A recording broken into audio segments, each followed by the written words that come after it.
I don't know about you, but whenever I think of the word summer, I think of the sun.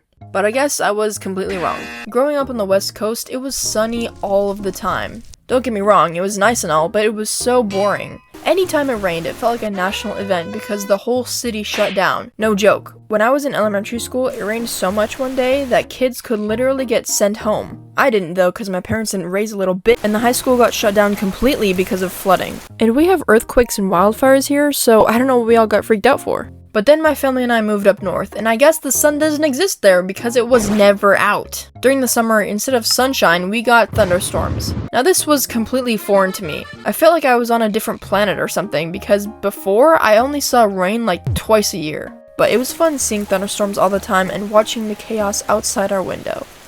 That is, when the power didn't go out. Apparently, the power lines here are made of duct tape or whatever because the power went out all the time. I get that the weather messes with the power lines and the electricity, but these weren't just any normal power outages. These lasted for days, and sometimes even a full week? I know that sounds like nothing, but by day 2 without power, we were on life support.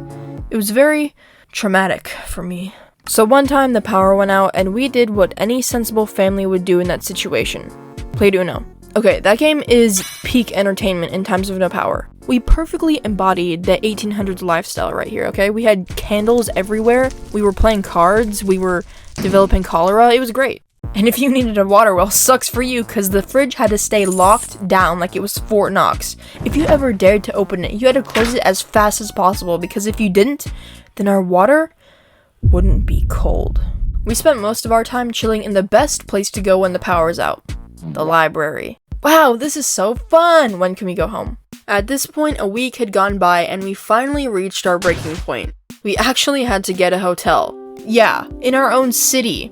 Oh hey, welcome, where are you guys from? Down the street. A couple more days later and the power finally kicks back on. I was saved! Until we moved again. Now we're in the south, but the thunderstorms sure didn't go away.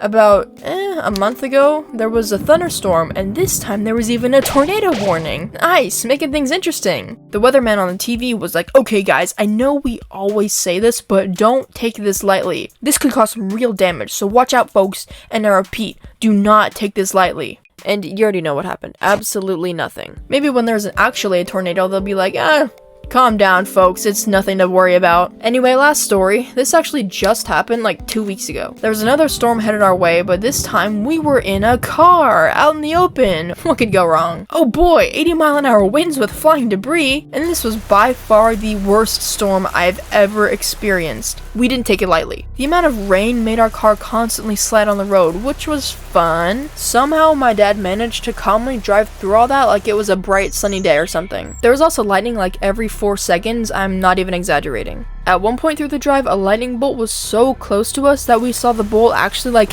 fizzle out. It was crazy. But we survived, so. And the next day when I woke up, there was not a cloud in the sky. This weather's like bipolar, dude. After living through basically every type of weather, I think I can safely say I prefer the sun. But just not when it's like 100 degrees. Can it just be like 70s? That would be so nice. Thank you guys so much for watching, and we are almost at 50,000 subscribers.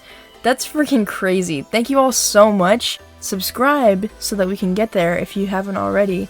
Thank you all so much, and an extra special thank you to my patrons. Please check out my Patreon if you want to support me. I'm posting lots of drawings over there and some hints for the next video. I post other animations that I work on just for practice, and I'm posting a lot of changes that will be made to the channel, so go and check that out over on Patreon. Thank you all just so much from the bottom of my heart, and see you in the next video.